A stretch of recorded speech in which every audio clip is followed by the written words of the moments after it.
अस्सलाम वालेकुम रहमतुल्लाह।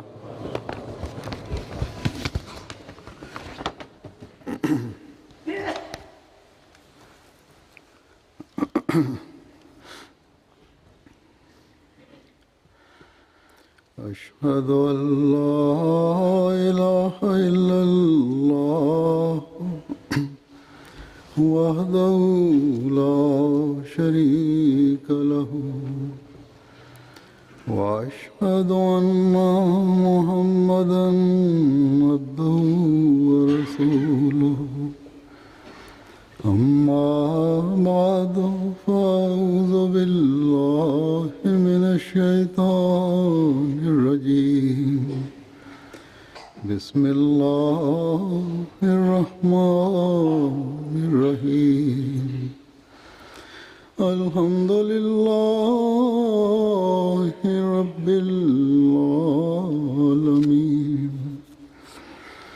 الرحمن الرحيم مالك يوم الدين إياك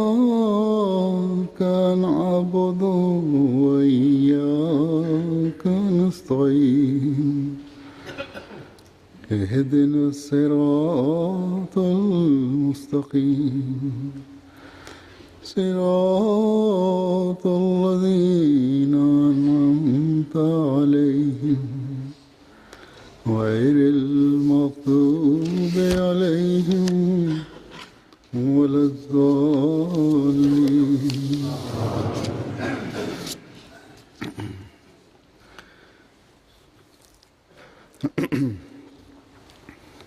अल्लाह ताला के फजल से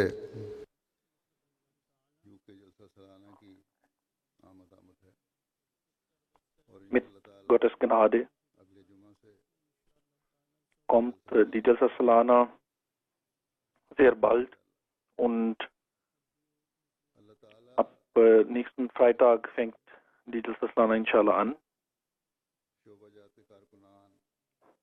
Mit Gottes Gnade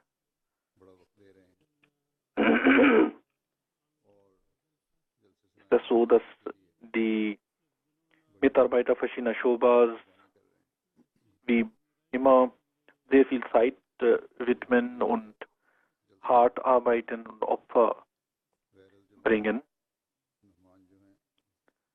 Jene, die hier hinkommen und teilnehmen an die Jalsa, auch die Nicht-Ahmadi-Gäste, und die kommen jedes Jahr, sind sehr erstaunt darüber, dass man hier eine kleine Stadt für wenige Tage aufbaut, die alle Möglichkeiten anbietet, und das alles geschieht innerhalb von 10, 15 Tagen.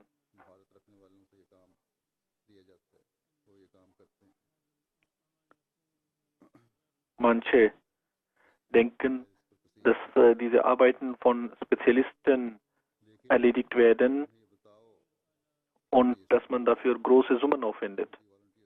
Aber wenn wir ihnen erzählen, dass dies alles von Ahmadi Freiwilligen gemacht wird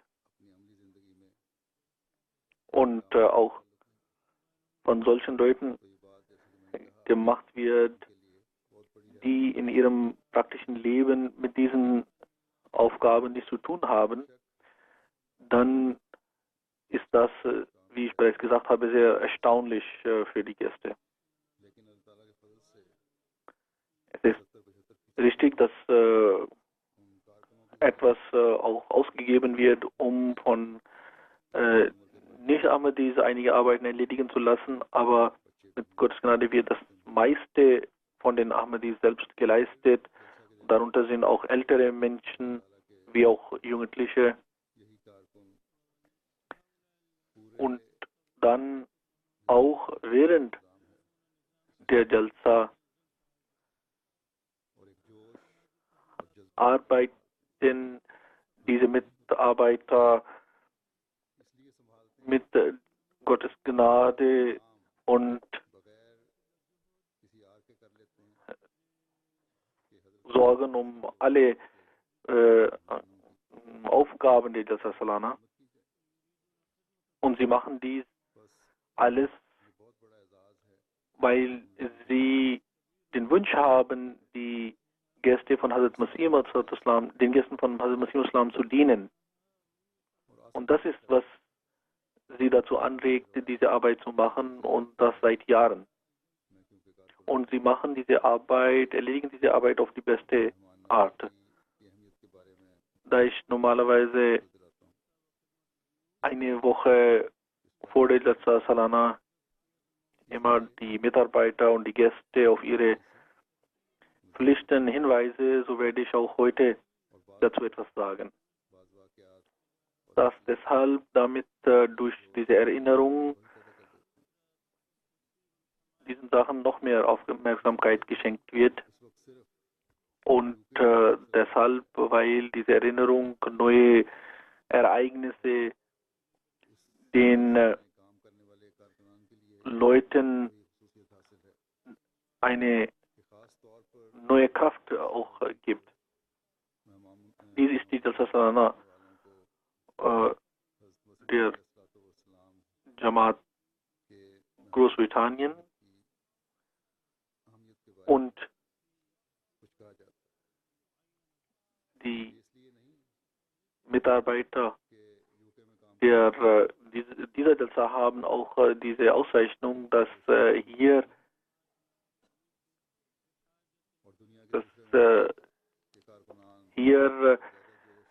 vor der Jalsa den Mitarbeitern eine Woche vor der Jalsa Salana etwas gesagt wird. Das ist nicht dadurch begründet, dass hier große Mängel herrschen und woanders auf der Welt dies nicht der Fall ist, sondern deshalb, weil die Jalsa Salana in Großbritannien zurzeit die wichtigste Jalsa Salana auf der Welt ist, also seit etwa 25, 27, 28 Jahren. Und durch die Anwesenheit des Khalifen hat diese Jalsa eine besondere Bedeutung erhalten. Es ist nicht notwendig, dass der Khalifa an anderen Jalsa Salanas teilnimmt, aber hier ist es zur Tradition geworden, seitdem es keine Jalsa mehr in Pakistan gibt.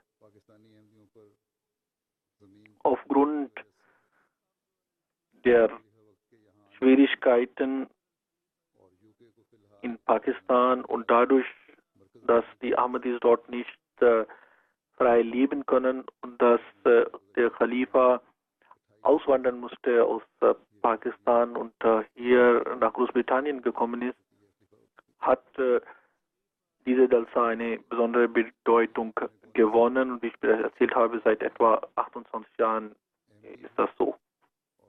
Und deshalb ist es auch so, dass aus der ganzen Welt Ahmadis und auch Nicht-Ahmadi-Gäste zur Teilnahme an die Jalsa hier hinkommen.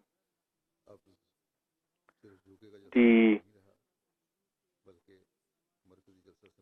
Ahmadis und auch die Nicht-Ahmadis betrachten die Jalsa Salana Großbritannien nicht als die Jalsa Salana Großbritannien, sondern als die zentrale Jalsa Salana der Jamaat. Und der Grund dafür ist, dass der Khalifa der Zeit hier wohnt. Dementsprechend sind die Organisation und die Aufgaben der Jalsa entsprechend gestaltet. Und auch die Kritik hier ist etwas mehr als sonst wo. Und deshalb und auch die Erwartungen etwas größer als sonst. Und deshalb mache ich mir und auch die Organisatoren mehr Sorgen um die Gäste und bemühen uns darum, dass die Arbeit so gut wie möglich gemacht wird. Und dadurch wird manchmal so geschehen oder es geschah so, dass die Ausgaben stiegen und das Budget der Jamaat Großbritannien kann nicht dafür aufkommen,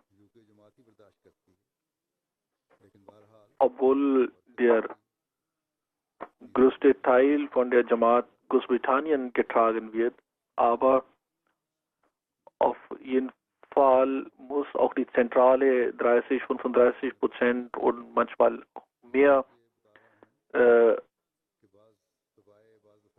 zusteuern. Das sage ich deshalb, weil manche Naturen so sind, dass manche Leute denken, dass die Zentrale die Jamaat UK sehr belastet, obwohl hier viele von der Zentrale sind und die Jamaat denkt und wünscht und ich glaube, sie wünscht es so, dass sie alle Kosten selbst tragen, aber wie ich bereits gesagt habe, es ist auch eine zentrale Veranstaltung und die lokale Jamaat kann nicht alles tragen und deshalb steuert auch die Zentrale etwas dazu.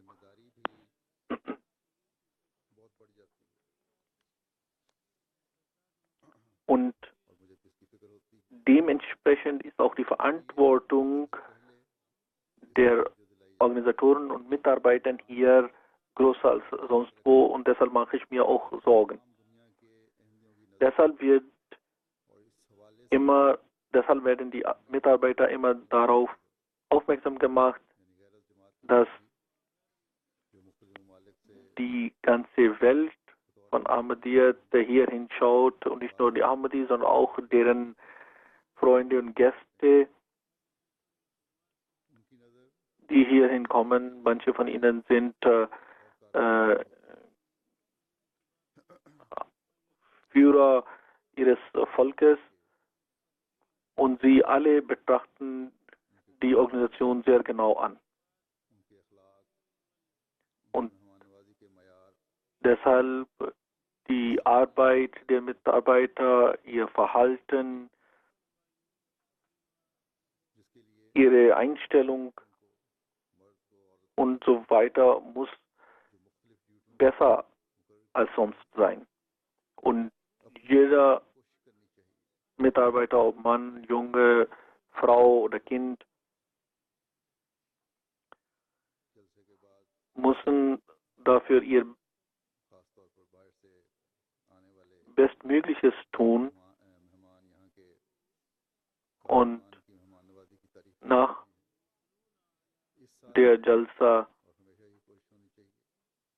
ist es bisher auch so geschehen, dass die Gäste, die Mitarbeiter hier immer gelobt haben und auch dieses Jahr sollte es so sein, dass nicht nur das bisherige Niveau erreicht wird, sondern übertroffen wird. Der Gläubige macht immer Fortschritte.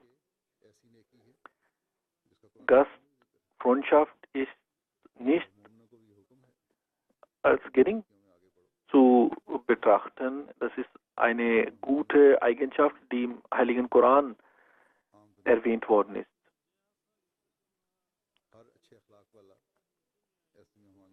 Es gibt eine Gastfreundschaft, die auch weltgewandte Menschen machen und auch jeder Mensch, der gut ist, anständig ist, ist auch gastfreundlich.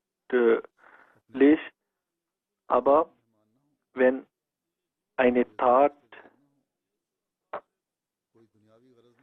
nur für Allah vollbracht wird und die Gäste nicht eigene Gäste sind und es sind keine Leute, die man privat auch kennt und diese Tat nur um Allahs Wohlgefallen will und gemäß den Anweisungen seines Propheten sallallahu alaihi wasallam geschieht, dann hat das eine andere Belohnung auch zur Folge. Wie ich gesagt habe, ist Gastfreundschaft auch im Heiligen Koran erwähnt worden. Ein Ereignis der Gastfreundlichkeit von Hazrat Ibrahim a.s. im Heiligen Koran erwähnt worden. Es kamen Gäste zu ihm und das Erste, was er machte, war, dass er für sie Essen vorbereitete. Der heilige Prophet sallallahu alaihi wasallam, als er die erste Offenbarung erhielt und er Angst und Befürchtungen hatte und zu Hazrat Khadija radhiyallahu anha ging, zählte sie einige seiner guten Eigenschaften auf und sagte, es kann nicht sein, dass ein Mensch mit diesen guten Eigenschaften vergeblich sein Leben verbringt und Gott wird ihm nicht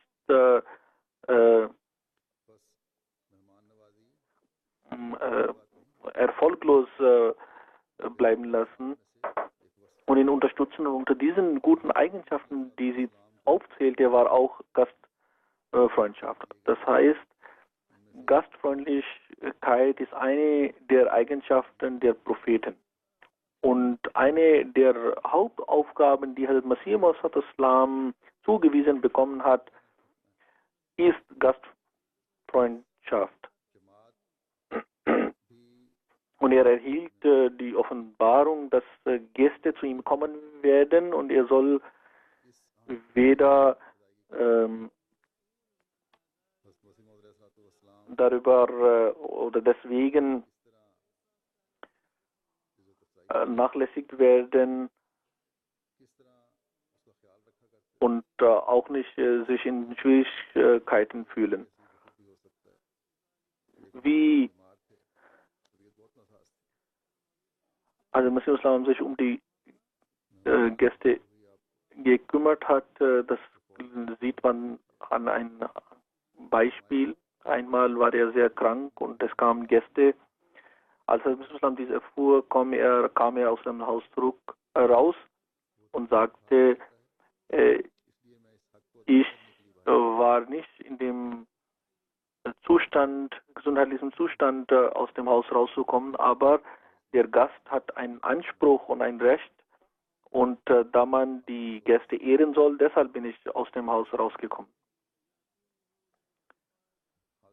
Diese Gäste, die zu Masih Islam kamen, um ihn zu besuchen und von ihm zu profitieren. Und sie kamen gemäß seiner Anweisung, denn Hazrat Masih Islam hatte immer wieder die Menschen dazu aufgefordert, zu ihm zu kommen. Und auch diese Gäste, die zu uns kommen werden, auch sie kommen gemäß der Anweisung von Hazrat Masih Islam, um von Hazrat Masih Islam eingesetzten System, Nizam zu profitieren und sich zu erziehen.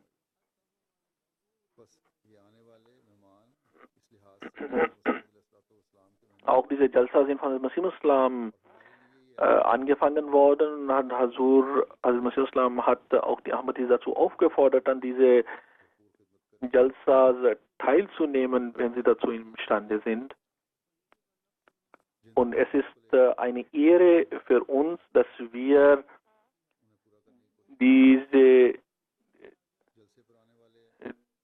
an diesen Gästen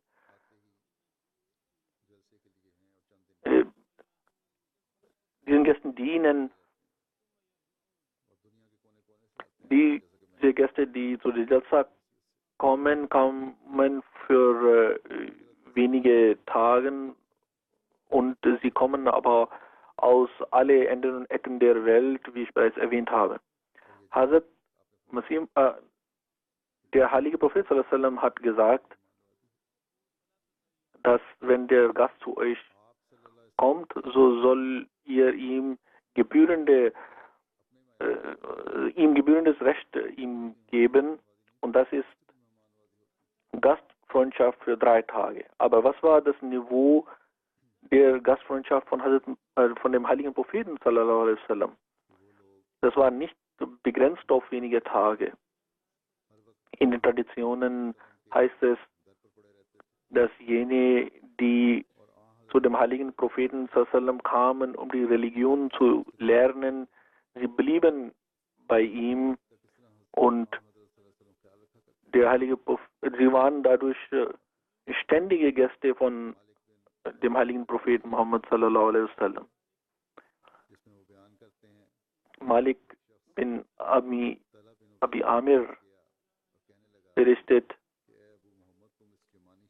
dass jemand zu Talha bin Ubaidullah ging und sagte,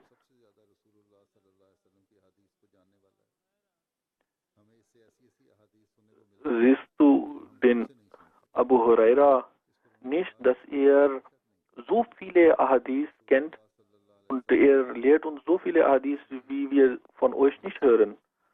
Er antwortete, kein Zweifel darin.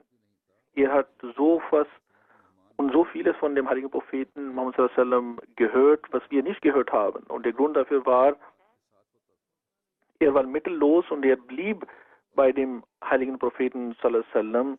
Seine Hand war mit der Hand des heiligen Propheten sallallahu alaihi wasallam.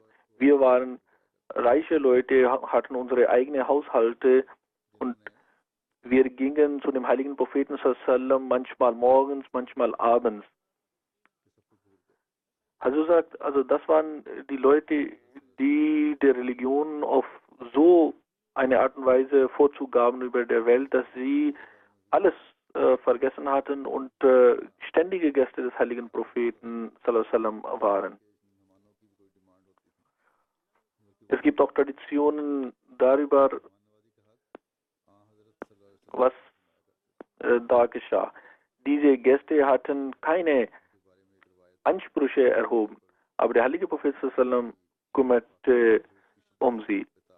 Über denselben Hazrat Abu Huraira radhiyallahu anhu wird berichtet, dass er einmal so viel Hunger hatte, dass er diesen Hunger nicht mehr aushalten konnte. Es ist eine lange Tradition. Dort heißt es, dass der heilige Prophet sallallahu alaihi wasallam ihn sah, ging nach Hause und Hazrat Abu Huraira war mit ihm. Im Haus gab es ein Glas Milch.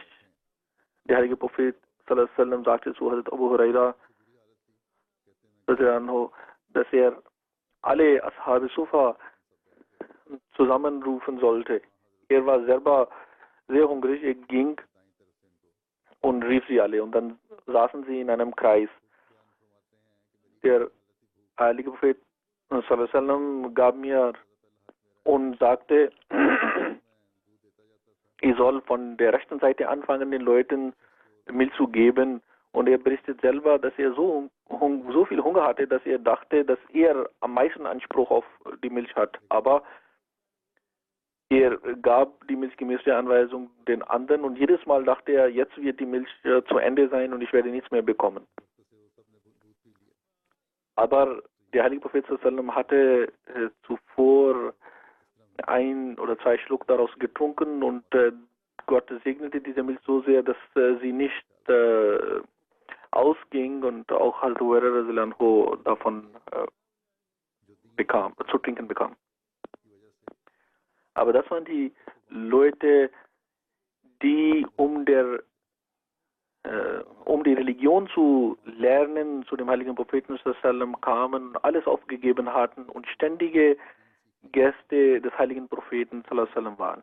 Solche ständige Gäste haben wir heutzutage nicht, aber diese Gäste, die zu der Jalsa kommen, um die Religion zu lernen, auch deren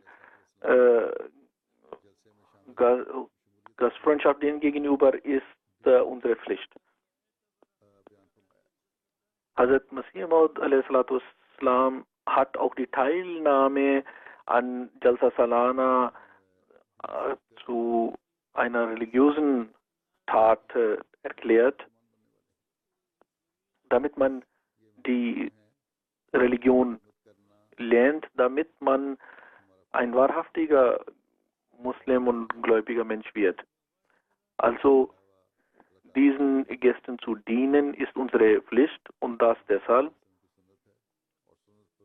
außer dass es auch noch eine Anweisung Gottes ist und dass es auch eine Sunna des heiligen Propheten sallallahu alaihi wasallam ist und auch diese Sunna, dass auch die Befolgung der Sunna des heiligen Propheten sallallahu alaihi wasallam ist eine Anweisung Gottes.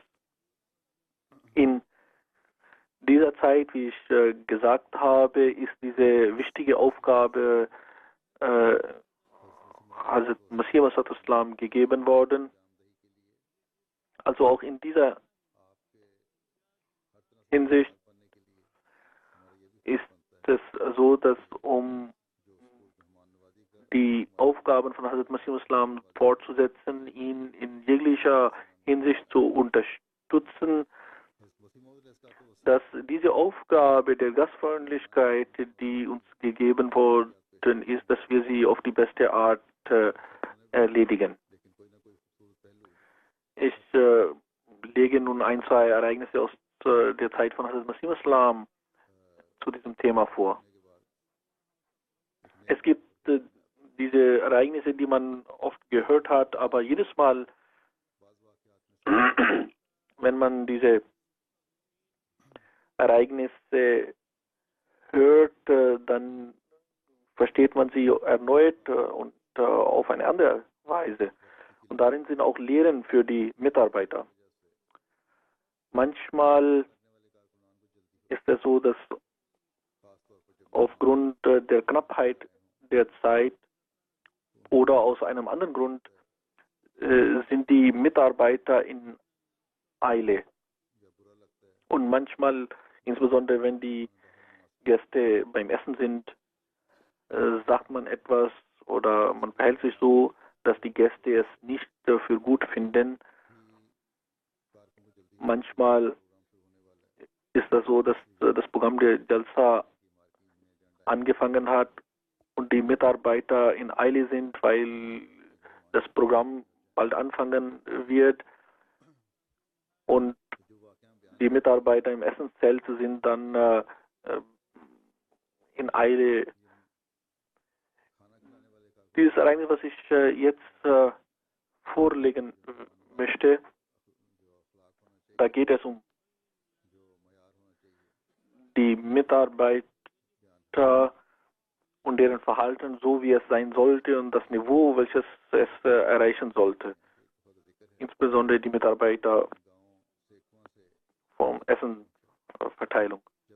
Also mir Sikwani Sahib berichtet, ich kam einmal von Sikwan nach Qadian. Ich sah in dem runden Zimmer des Hazrat Masih Islam, dort saß mit einigen Freunden und sie waren beim Essen. Ich sagte Assalamu alaikum, Hazur sagte, Mir Khairuddin Sahib, kommen Sie und essen Sie mit uns. Ich sagte, Hazur, ich habe bereits gegessen. Hazur sagte, nein, essen Sie mit. Ich setzte mich und da das Essen schon fertig war und die Leute schon gegessen hatten, auch der Masih Islam war eigentlich fertig, aber dennoch wurde für mich die Suppe und Brot gebracht. Hazrat Khalifat Masih Sani war damals noch ein kleines Kind. Hazur legte seinen Teller vor mir. Ich war beim Essen. Da kam ein Mitarbeiter und fing an, die Teller zu sammeln und wegzubringen. Und in der Eile nahm er auch meinen Teller mit. Als Hazrat Masih Islam dies sah, sagte Hazrat Masih Islam harte Worte zu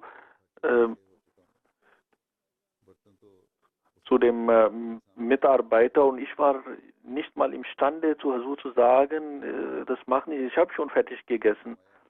Aber er brachte dann meinen Teil zurück. Und Hazrat Masih Islam sagte, solange ich nicht sage, sollen die Sachen nicht weggenommen werden. Dann saß ich wenige Minuten und dann hörte ich auf und dann sagte Hazrat Islam, jetzt können die Sachen weggenommen werden. Also wenn die Gäste beim Essen sind, so soll man denen essen lassen. Wenn die Gebetszeit oder das Programm bald anfängt, dann sind die Mitarbeiter in Eile. Deshalb sollte man den Gästen viel Zeit geben zum Essen. Und wenn jemand zu spät gekommen ist, auch dann sollte man denen essen lassen. Aber man sollte ihnen einfach nur sagen, dass bald das Gebet oder die Salsa anfängt. Aber man sollte nicht jetzt anfangen, die Teller zu sammeln und den Leuten zu sagen, sie sollen jetzt weggehen und fertig essen. Was war das Niveau von Hazrat Masih Islam? Das haben wir gerade gesehen. Aber was war sein Wunsch, seine Erwartung an die Ahmadis? Hazrat Islam sagt, ich denke immer daran, dass kein Gast Schwierigkeiten spürt. Und ich sage immer wieder, dass man so weit wie möglich den Gästen dienen sollte. Das Herz eines Gastes ist wie ein Spiegel. Zuvor war es so, dass ich selber um die Gäste gekümmert habe, aber da ich jetzt krank geworden bin und nicht die Zeit habe, habe ich notwendigerweise diese Organisation, diese Aufgaben andere übertragen müssen. In dieser Aussage hat der Islam um zwei Sachen insbesondere hingewiesen. Und das soll jeder Mitarbeiter beherzigen, nicht nur jene, die beim Essenszelt arbeiten, sondern jeder, der mit der Jalsa Salana etwas zu tun hat. Erstens, soweit es möglich ist, sollte man den Gästen dienen und für sie alles einfacher machen. Das beinhaltet nicht nur das Essen, sondern auch die Unterkunft, Traffic Control, weil auch dadurch können die Gäste in Schwierigkeiten kommen. Und manchmal erhalten wir auch Kritik, dass sie sagen, wir kamen aus sehr weit her und dann mussten wir sehr weit parken und mussten lange gehen. Desgleichen auch die Toiletten, Badezimmer und so weiter, Sauberkeit. Auf all diese Sachen muss geachtet werden. Wenn man die Schwierigkeiten und Probleme der letzten Jahre vor Augen hält, dann sollte man dementsprechend die Aufgaben verbessern. Dann Checking, Überprüfung, insbesondere Überprüfung der älteren Menschen, der Kranken und der Behinderten. Dann auch für die Mütter mit kleinen Kindern. Da sollte man das so planen, dass sie nicht lange stehen müssen. Dann die zweite Sache ist, dass das Herz des Gastes ist wie Spiegel. Deshalb ist es notwendig, sehr wichtig, dass wir um die Gefühle der Gäste kümmern. Und wenn man den Gästen alles gibt, dann gibt es auch keine Kritik. Aber selbst dann, wenn jemand Kritik ausübt und auch etwas sagt, was nicht gut ist, selbst dann hat der Mitarbeiter die Aufgabe, dass er geduldig ist. Insbesondere beim Security muss man darauf achten. Disziplin ist wichtig, sowohl in Jalsa Salana als auch außerhalb der Jalsa Salana. Und auch Security ist wichtig. Und in der heutigen Zeit ist Security insbesondere wichtig. Aber dennoch sollte man so verhalten, dass die Gefühle der anderen nicht verletzt werden. Und wenn es etwas Wichtiges, Seriöses gibt, dann sollte man die höheren Autoritäten davon benachrichtigen und nicht so verhalten, dass die Situation schlechter wird. Insbesondere ist es so, dass die Nicht-Ahmadi Gäste auf die Nicht-Ahmadi Gäste geachtet werden muss. Im Allgemeinen ist es so, dass man insbesondere auf die Gäste, Nicht-Ahmadi Gäste achtet, aber es kann trotzdem vorkommen, dass es da zu Schwierigkeiten kommt. Es gibt viele Gäste, die zu der Jalsa Salana kommen, und wenn sie ihr gutes Verhalten sehen, dass sie dann davon beeindruckt sind und beeinflusst sind. Hazrat Masih Islam pflegte selber um die Gäste zu kümmern und pflegte auch mit ihnen zusammen zu essen. Aber dann, als die Zahl der Gäste sehr zunahm und auch aufgrund seiner Krankheit, musste er darauf verzichten. Und heute ist es sogar so, dass mit Gottes Gnade die Anzahl der Mitglieder ja sehr zugenommen hat. Und als Repräsentant von Hazrat Masih Islam ist es für den Kalifen der Zeit nicht möglich, dass er mit den Gästen zusammensitzt und isst. Und es gibt auch andere Aufgaben, die hinzugekommen sind. Es gibt zum Beispiel die Aufgabe, dass man die Gäste trifft. Es gibt auch andere Arbeiten. Deshalb ist dieses System so gemacht worden, dass jede Shoba versucht, ihre Aufgaben auf die beste Art zu erledigen und den Gästen zu dienen. Und wir vertrauen auf sie, und jeder Mitarbeiter sollte versuchen, dieses Vertrauen zu bewahrheiten und demgemäß zu handeln. Und das ist sehr notwendig. Jene, die kommen, haben auf jeden Fall das Gefühl, dass diese Leute in der Nähe von Khalifa der Zeit wohnen, und deshalb sollten sie in ihrem Verhalten viel besser sein als andere. Deshalb soll jeder Mitarbeiter auch beachten, dass seine Aufgabe zu erledigen ist nicht nur seine Pflicht, sondern auch, dass er um die Gebete kümmern soll. Und darum sollte man sich auch kümmern. Nicht nur darum, sondern auch um alle anderen guten Eigenschaften und Taten. Während der Jalsa sollen die guten Manieren und das gute Verhalten noch mehr sichtbar sein als sonst. Wenn ich hier von Jalsa rede, so habe ich auch die Szenen der Jalsas in Rabwa vor Augen, dass diese Jalsas dort stattgefunden haben.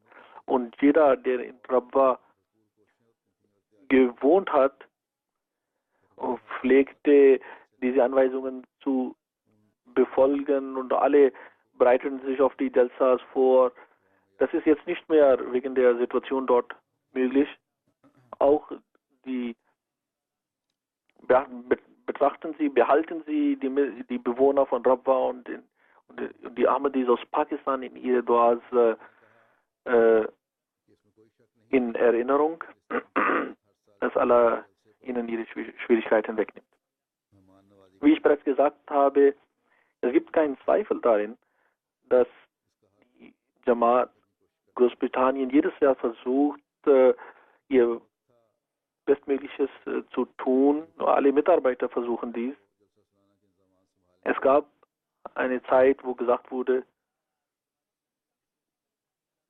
dass die Jamaat UK hat nicht die Fähigkeit, die Jalsa zu organisieren. Und Hazrat Khalifatul Masih Rabi Rahmallah hat am Anfang seiner Hijrat aus der Zentrale einige Leute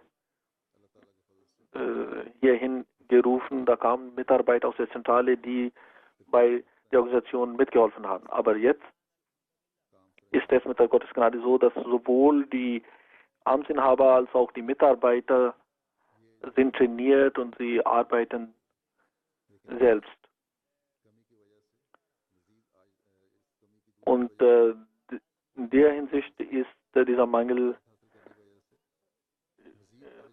beseitigt. Aber durch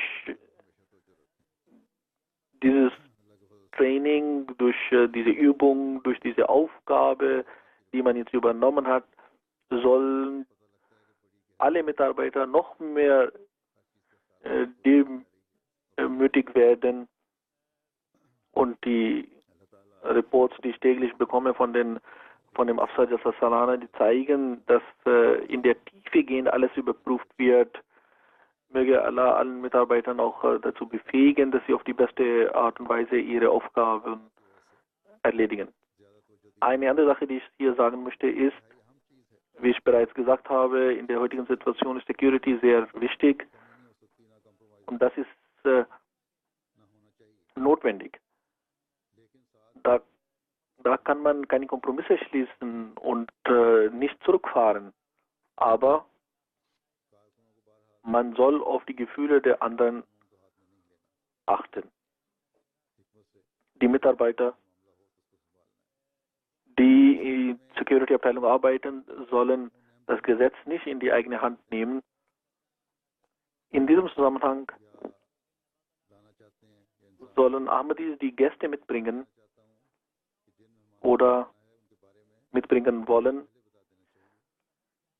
Zu denen möchte ich sagen, dass sie über ihre Gäste vorher informieren sollen und den Organisatoren das Bescheid geben sollten, damit nachher weder die Ahmadis das Gefühl haben, dass ihre Gäste insbesondere überprüft worden sind oder zurückgewiesen worden sind oder zu lange stehen mussten und auch die Gäste nicht in Schwierigkeiten kommen oder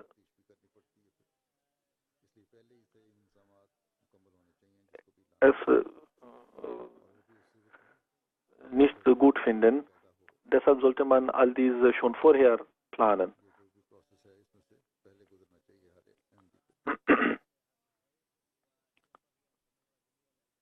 Man soll also das vorgesehene Prozedere einhalten. Obwohl diese Anweisung nicht für die Mitarbeiter ist, war es wichtig, hier diese Anweisung zu erwähnen, damit alle dies beachten können. Wir haben noch eine Woche Zeit und man soll sich jetzt darum kümmern. Manche schreiben mir nachher. Wenn die Organisatoren aber etwas zum Beispiel ablehnen, so sollen die Leute dies auch zu Herzen nehmen und beachten und nicht kritisieren. Und auch die Organisatoren sollen in solchen Fällen sehr behutsam mit solchen Fällen umgehen. Ich möchte auch klar und deutlich machen, dass jene Ahmadis, die nicht Ahmadis mitbringen als Gäste, dass sie darauf achten sollen, dass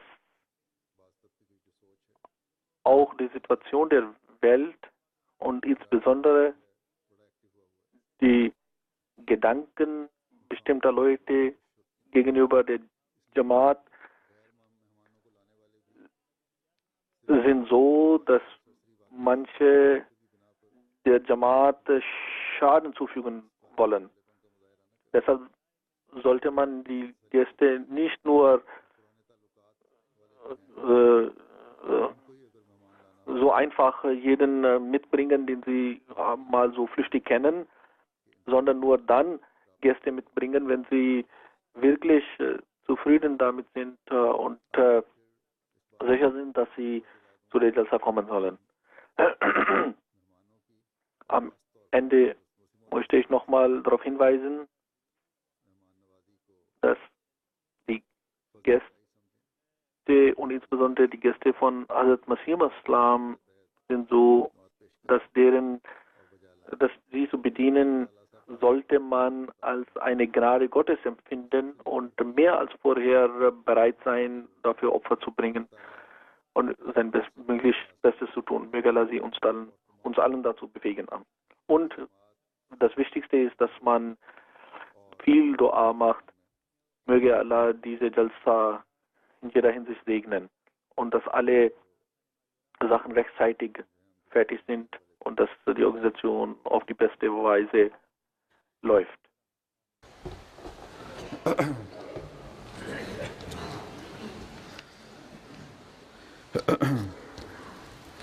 Alhamdulillah, nahmaduhu wa nasta'inuhu wa nastaghfiruhu wa nu'minu bihi wa natawakkalu alayhi wa na'udhu billahi min shururi anfusina wa min sayyiati a'malina.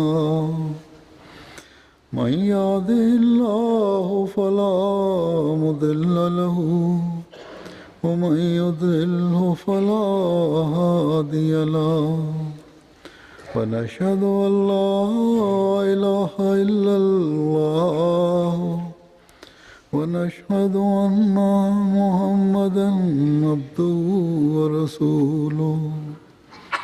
عباد الله رحمكم الله إن الله يأمر بالعدل والإحسان وإيتاء ذي القربى وينهى عن الفحشاء والمنكر والبغي يعظكم لعلكم تذكرون. اذكروا الله يذكركم وادعوه يستجب لكم ولذكر الله أكبر.